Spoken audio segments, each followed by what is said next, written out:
Sir, ನಿಮ್ಮ ಈ ಒಂದು ಕಂಪನಿ ಶುರುವಾಗುವಂಥ ಸಂದರ್ಭದಲ್ಲಿ ನೀವು ಮತ್ತೆ ನಿಮ್ಮ ಬ್ರದರ್ ಇದ್ರಿ. ಹಾಗೆ ಯಾರೆಲ್ಲ ಕೈ ಜೋಡಿಸಿದ್ರು? ಎಷ್ಟು ಸಿಬ್ಬಂದಿಯಿಂದ ಶುರುವಾಯಿತು ಕಂಪನಿ? ಈಗ ಎಷ್ಟು ಜನರು ಇದ್ದಾರೆ ಈ ಒಂದು ಕಂಪನಿನಲ್ಲಿ? ಬೇಸಿಕಲಿ ನನ್ನ ಇನ್ವೆಸ್ಟ್ಮೆಂಟು ₹60. ₹100 ನಮ್ಮ ತಾಯಿ ಕೊಟ್ಟಿದ್ದರು. ಹ್ಮ್. ₹40 ಒಂದು ಪಿಕ್ಚರ್ ನೋಡ್ಕೊಂಡು ಬಂದೆ ಬೆಂಗಳೂರಿಗೆ. ₹60 ಇತ್ತು. ₹1,00,000 ಸಂಪಾದನೆ ಮಾಡಬೇಕು ಅಂತ ಬಂದಿದ್ದು ನಾನು. ಯಾಕಂದರೆ ನಾನು ಎಜುಕೇಷನಲ್ಲಿ ಬಹಳ ಹಿಂದೆ.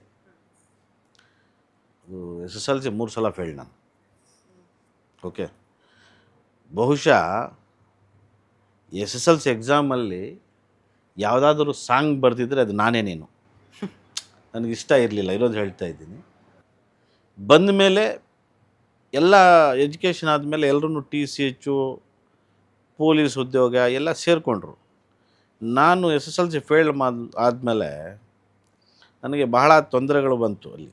ಯಾಕಂದರೆ ನಾನು ಏನೇನು ಕೆಲಸ ಇಲ್ದಂಗೆ ಇದ್ದೆ.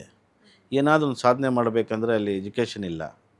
ಆ ಟೈಮಲ್ಲಿ ನಮ್ಮ ತಾಯಿ ಆಶೀರ್ವಾದ, ಇವತ್ತು ಎಲ್ರಿಗೂ ತಾಯಂದಿರು ಇರ್ತಾರೆ.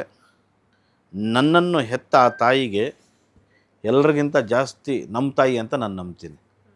ನಮ್ಮ ತಂದೆ ತಾಯಿ ಆಶೀರ್ವಾದನೇ. ಬಟ್ ನಮ್ಮ ತಾಯಿ ಯಾವತ್ತು ನನಗೋಸ್ಕರ ಪಟ್ಟಿರುವ ಕಷ್ಟ ಯಾವ ತಾಯಿಂದರೂ ಪಡೋದಕ್ಕೆ ಸಾಧ್ಯನೇ ಇಲ್ಲ. ಅವರ ಆಶೀರ್ವಾದನೇನೋ ಇವತ್ತು ಇಷ್ಟು ಜನರಿಗೆ ಕೆಲಸ ಕೊಟ್ಟಿದ್ದೀವಿ. ಮುಂಬರುವ ದಿನಗಳಲ್ಲಿ ಸಹ ಇದನ್ನು ರಾಷ್ಟ್ರೀಯ ಮಟ್ಟದಲ್ಲ, ಅಂತಾರಾಷ್ಟ್ರೀಯ ಮಟ್ಟದಲ್ಲಿ ವೆರಿ ಶಾರ್ಟ್ಲಿ ದುಬೈಗೆ ಸಹ ಈ ಕಂಪನಿಯನ್ನು ವಿಸ್ತರಣೆ ಮಾಡೋದಕ್ಕೆ ಪ್ರಯತ್ನ ಪಟ್ಟಿದ್ದೀವಿ. ಅದಕ್ಕೆ ನಿಮ್ಮೆಲ್ಲರ ಸಹಕಾರ ಇರಲಿ ಅಂತ ನಾನು ಬಯಸ್ತೀನಿ.